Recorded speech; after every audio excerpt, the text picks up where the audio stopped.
Welcome to Shader Graph Fundamentals. In this course, we will learn about shader graph as well as shaders in general. So let's start with the basics. A shader is basically a small computer program that determines what a 3D object will look like when it is rendered.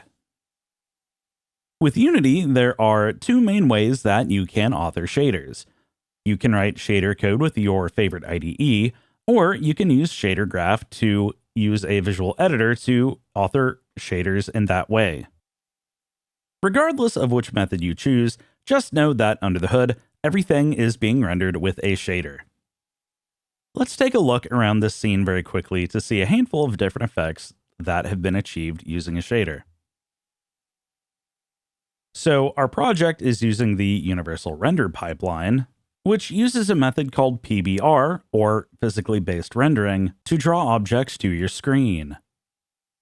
This is done by combining a handful of different textures into a single material, which is then applied to an object.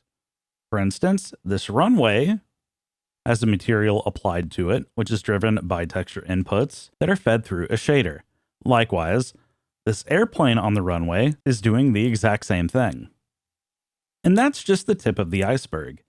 Shaders can also be used to animate objects so they appear not as static as the runway or the airplane.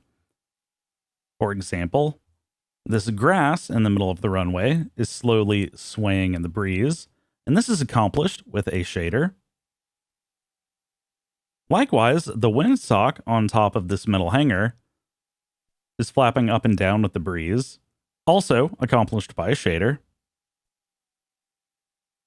And this lake over here in the corner of the scene is also being driven by a shader. We can see ripples moving across the surface of the water, subtle refraction effects as the water gets deeper.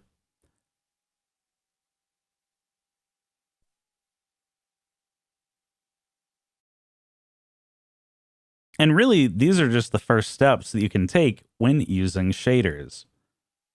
Great, so now that we have a better understanding of what shaders are, in the next video, we'll take a tour around this project and familiarize ourselves with all of the assets a little bit more.